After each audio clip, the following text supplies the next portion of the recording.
ನಮಸ್ಕಾರ ಕದಂಬ ನ್ಯೂಸ್ಗೆ ಸ್ವಾಗತ. ನಾನು ಸೋನಿಕಾ ಸುದೇಶ್. ಮೊದಲಿಗೆ ಮುಖ್ಯಾಂಶಗಳು. ಕಲ್ಯಾಣ ಕರ್ನಾಟಕ ವಿಮೋಚನೆಯಲ್ಲಿ ಅನೇಕರ ತ್ಯಾಗ ಬಲಿದಾನಗಳಿವೆ. ಸಚಿವ ಈಶ್ವರ್ ಬಿ ಖಂಡ್ರೆ. ಮಂತ್ರ ಮಹರ್ಷಿ ಎನ್.ಬಿ. ರೆಡ್ಡಿ ಗುರೂಜಿ ನೇತೃತ್ವದ ಪಾದಯಾತ್ರೆಯಲ್ಲಿ ಬಿಜೆಪಿ ಶಾಸಕ ಡಾಕ್ಟರ್ ಶೈಲೇಂದರ್ ಬೆಲ್ದಾಳೆ ಭಾಗಿ. ಪರಿಸರ ಪ್ರಕೃತಿ ಸ್ವಚ್ಛವಾಗಿದ್ದರೆ ಮಾತ್ರ ಜನರು ಆರೋಗ್ಯವಂತರಾಗಿರಲು ಸಾಧ್ಯ. ಸಚಿವರ ಈಶ್ವರ್ ಬಿ ಖಂಡ್ರೆ. ಸುದ್ದಿಯ ವಿವರಗಳು. ಕಲ್ಯಾಣ ಕರ್ನಾಟಕದ ವಿಮೋಚನೆಗಾಗಿ ನಮ್ಮ ಭಾಗದ ಅನೇಕರ ತ್ಯಾಗ ಬಲಿದಾನಗಳಿವೆ.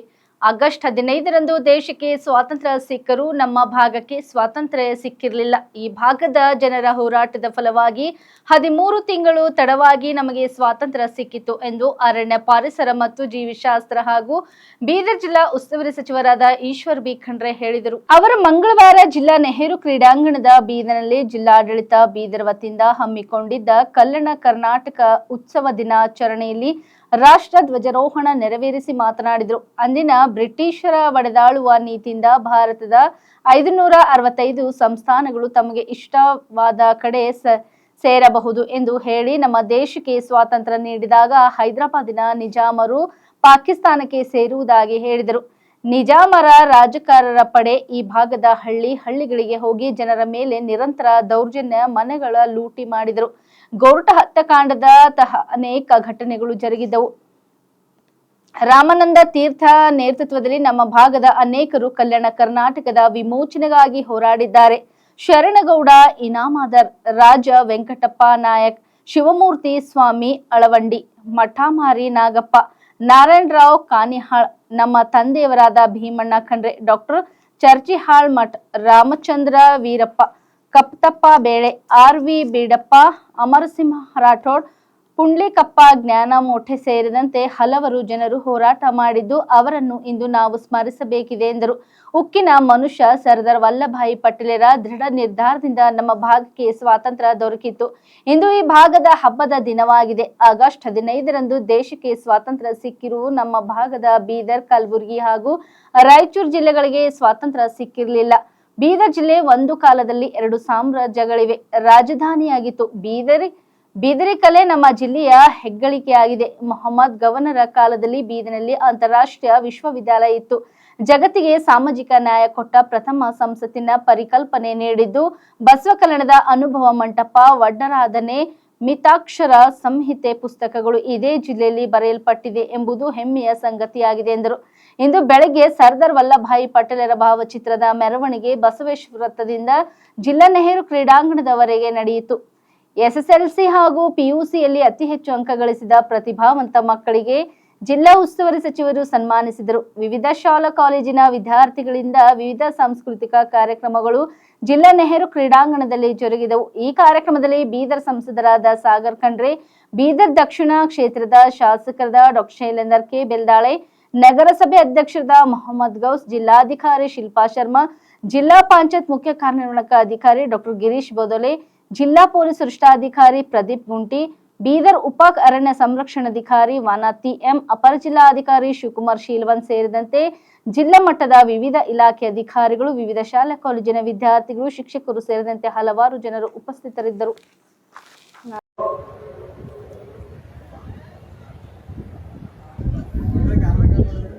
ಇವತ್ತಿನ ಈ ಒಂದು ವಿಶಿಷ್ಟವಾದಂತಹ ಕಾರ್ಯಕ್ರಮ ನಾವೆಲ್ಲರಿಗೆ, ಕಲ್ಯಾಣ ಕರ್ನಾಟಕದ ಭಾಗದ ಜನರಿಗೆ ಇದು ಒಂದು ಈ ಭಾಗದ ಜನರ ಹಬ್ಬದ ದಿವಸ.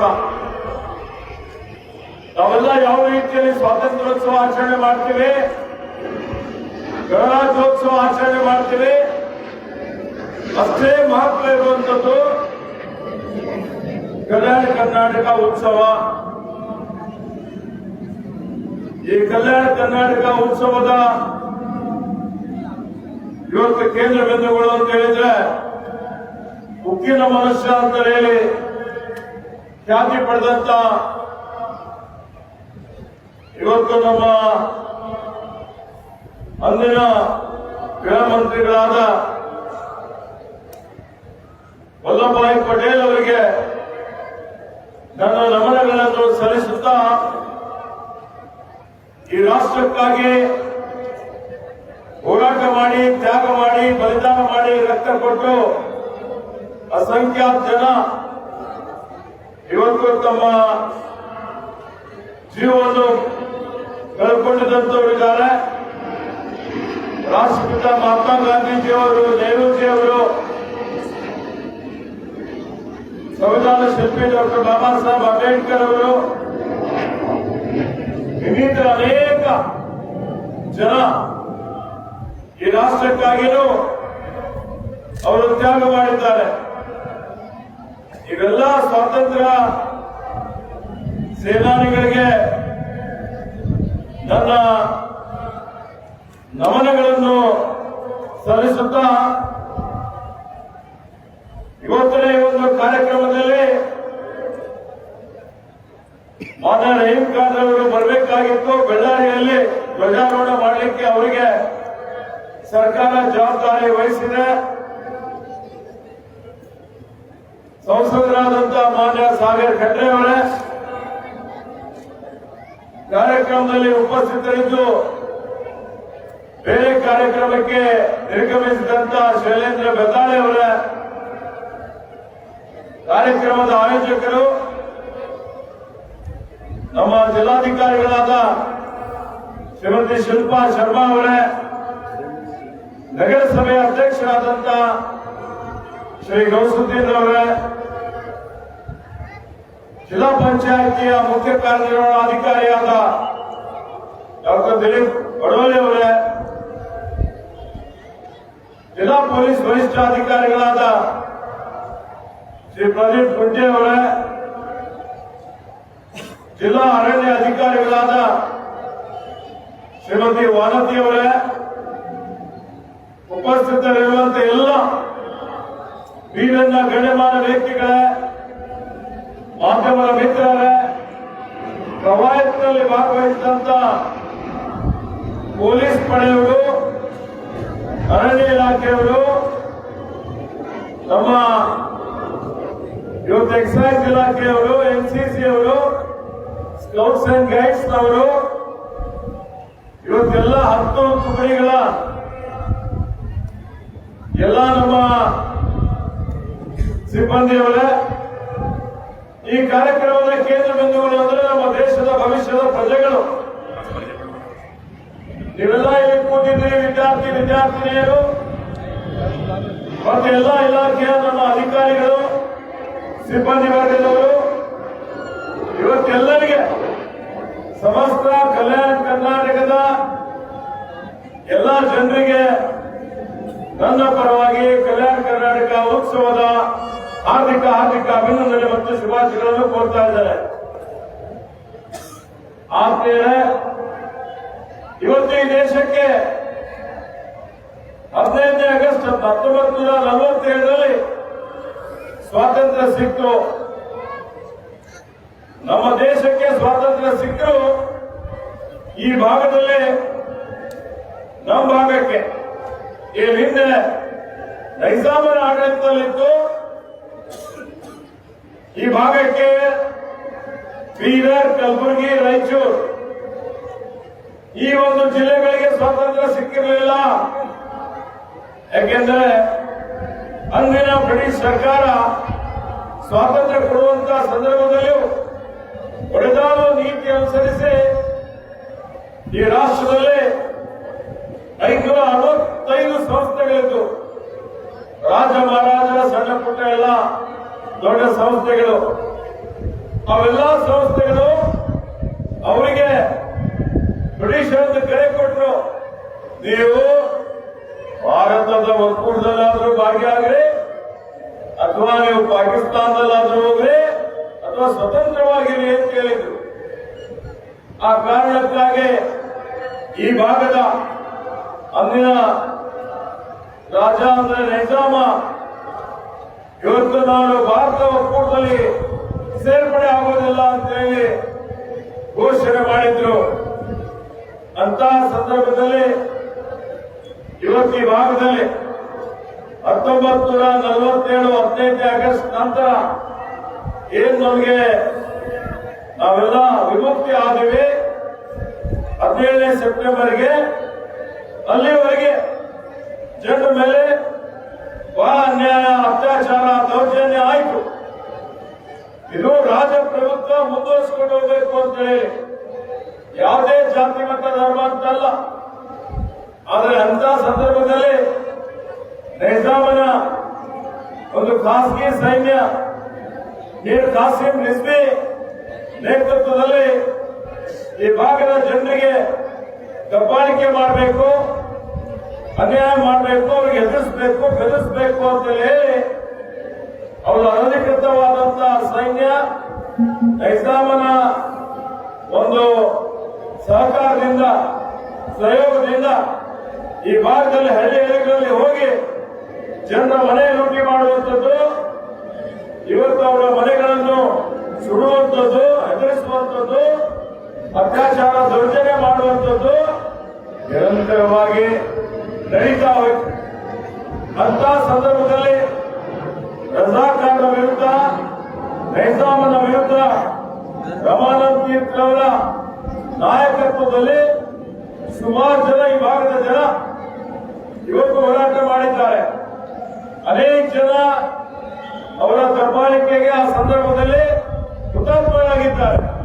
ಗೋರ್ಖಾ ಹತ್ಯಾಕಾಂಡ ನೀವೆಲ್ಲ ನೋಡಿರ್ಬೋದು. ಸುಮಾರು ಜನ ಆಸ್ತಿ ಪಾಸ್ತಿ ಕಳ್ಕೊಂಡಿದ್ದಾರೆ. ರೇಕುಳಗಿ ಶಂಭುಲಿಂಗೇಶ್ವರ ಬಸಮ್ಮ ತಾಯಿಯವರ ದೇವಸ್ಥಾನಕ್ಕೆ ಮಂತ್ರ ಮಹರ್ಷಿ NB ರೆಡ್ಡಿ ಗುರುಜಿ ನೇತೃತ್ವದ ಪಾದಯಾತ್ರೆಯಲ್ಲಿ ಬಿಜೆಪಿ ರಾಜ್ಯ ಸಹ ಉಸ್ತುವಾರಿ ಸುಧಾಕರ್ ರೆಡ್ಡಿ, ಬೀದರ್ ದಕ್ಷಿಣ ಶಾಸಕರಾದ ಡಾ ಶೈಲೇಂದರ್ ಬೆಲ್ದಾಳೆ, ಹುಮ್ನಾಬಾದ್ ಶಾಸಕರಾದ ಡಾ ಸಿದ್ದು ಪಾಟೀಲ್, ಬಿಜೆಪಿ ಜಿಲ್ಲಾ ಅಧ್ಯಕ್ಷರಾದ ಸೋಮನಾಥ್ ಪಾಟೀಲ್, ಪ್ರಧಾನ ಕಾರ್ಯದರ್ಶಿ ಪೀರಪ್ಪ ಎರ್ನಳ್ಳಿ, ಮಂಡಲ ಅಧ್ಯಕ್ಷ ಗುರುನಾಥ್ ರಾಜಗಿರ ಭಾಗವಹಿಸಿದರು. ಪರಿಸರ ಪ್ರಕೃತಿ ಸ್ವಚ್ಛವಾಗಿದ್ದರೆ ಮಾತ್ರ ಜನರು ಆರೋಗ್ಯವಂತರಾಗಿರಲು ಸಾಧ್ಯ.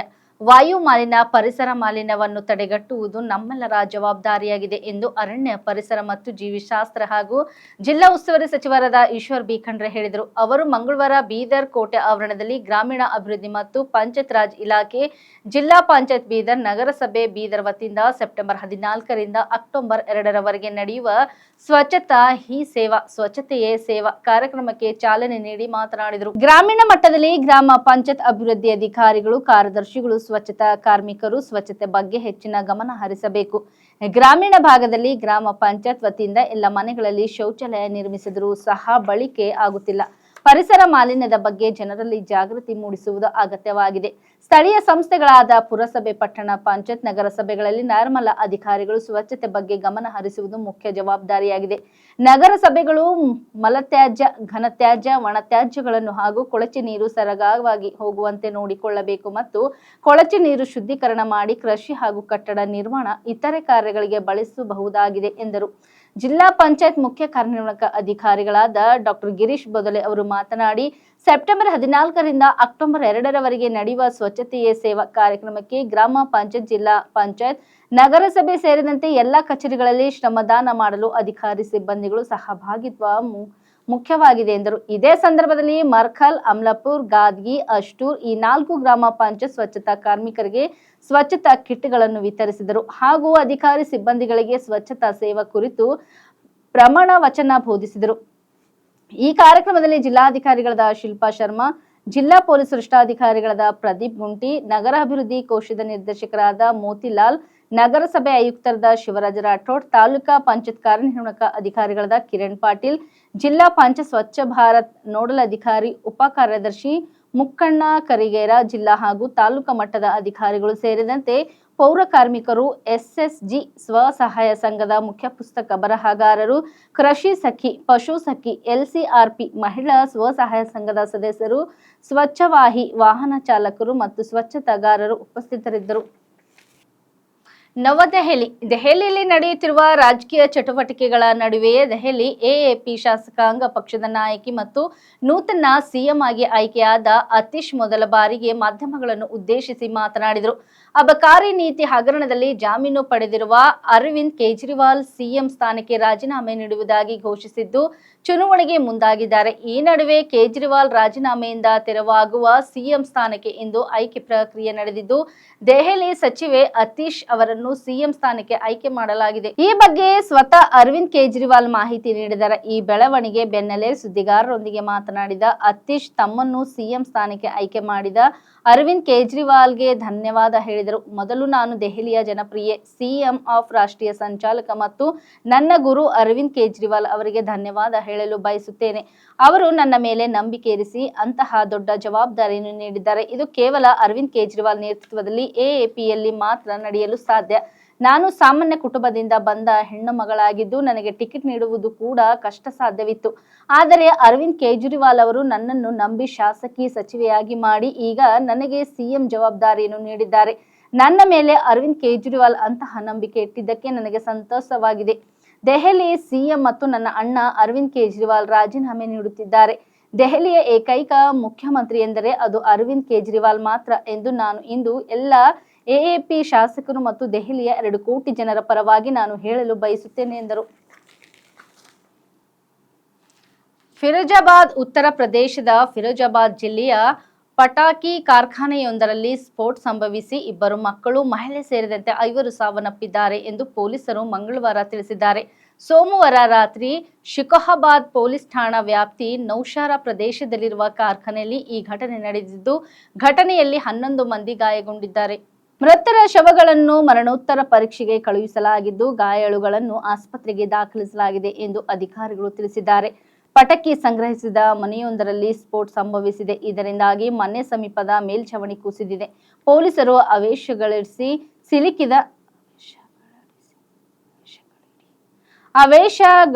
ಸಿಲುಕಿದ 10 ಜನರನ್ನು ಹೊರಗೆ ತೆಗೆದಿದ್ದು 6 ಜನರು ಆಸ್ಪತ್ರೆಯಲ್ಲಿ ಚಿಕಿತ್ಸೆ ಪಡೆಯುತ್ತಿದ್ದಾರೆ.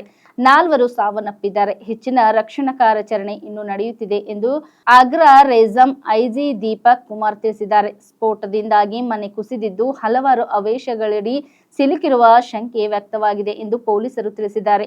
ಅಗ್ನಿಶಾಮಕ ಪೊಲೀಸ್ ಇಲಾಖೆ ಮತ್ತು ಜಿಲ್ಲಾಡಳಿತ ತಂಡ ಸ್ಥಳದಲ್ಲಿ ಇದ್ದು ಪರಿಹಾರ ಕಾರ್ಯದಲ್ಲಿ ತೊಡಗಿದೆ ಎಂದು ಕುಮಾರ್ ಹೇಳಿದರು. ರಕ್ಷಣಾ ಕಾರ್ಯಾಚರಣೆ ತ್ವರಿತಗತಿಯಲ್ಲಿ ನಡೆಯುತ್ತಿದೆ ಎಂದು ಫಿರೋಜಾಬಾದ್ ಜಿಲ್ಲಾ ಮ್ಯಾಜಿಸ್ಟ್ರೇಟ್ ರಮೇಶ್ ರಂಜನ್ ಹೇಳಿದ್ದಾರೆ. देखिए, ये कल रात में 16 तारीख को लगभग 10 बजे की ये घटना हुई है। एक अवैध फैक्ट्री वहाँ थी जिसमें धमाके पटाखे इन चीज़ों के कारण हुई थी, ट्रिगरिंग हुई थी, फिर थोड़ी सी आग लगी थी उसके कारण, और फिर धमाके के कारण बगल के जो 3 घर हैं वो गिर गए थे। उसमें तत्काल पुलिस और प्रशासन की टीम पहुँच गई थी, फायर की टीम पहुँचकर उसमें ऑपरेशन किया गया था। तो 14 लोगों को अस्पताल में भर्ती की गई थी। उसमें से 5 लोगों की दुखद मृत्यु हो गई। तो उसमें और बाकी लोग स्वस्थ हैं। कुछ लोगों को आगरा रेफर किया गया है, बाकी अपने यहाँ जिला अस्पताल में है। रेस्क्यू की टीम, एसडीआरएफ की टीम, जिले की पूरी टीम रात भर गाँव के लोगों के साथ लगी हुई थी। तो अब फैमिली वालों के लिए माननीय मुख्यमंत्री जी ने आपदा के अंतर्गत 4 लाख रुपये की घोषणा की है। तो इनकी फैमिली को भी बता दी गई। अब सारी चीज़ें कंट्रोल में है, कानून व्यवस्था नॉर्मल है, यहाँ पे कहीं कोई समस्या भी नहीं है। धन्यवाद। 4 लाख रुपए प्रत्येक मृतक को या एक परिवार? प्रत्येक मृतक के लिए माननीय मुख्यमंत्री जी ने घोषणा की है। आरोपी के खिलाफ में कोई कार्रवाई की जा रही है? आरोपी के लिए बिल्कुल रात से टीम लगी हुई है, उसका भी रिजल्ट आपको जल्दी ही दिख जाएगी। ಇಲ್ಲಿವರೆಗೆ ಸುದ್ದಿ ಕೊಟ್ಟಿದ್ದು ನಾನು ಸೋನಿಕಾ ಸುದೇಶ್. ಮುಂದಿನ ಸುದ್ದಿಯೊಂದಿಗೆ ಮತ್ತೆ ಭೇಟಿಯಾಗೋಣ. ವಂದನೆಗಳು.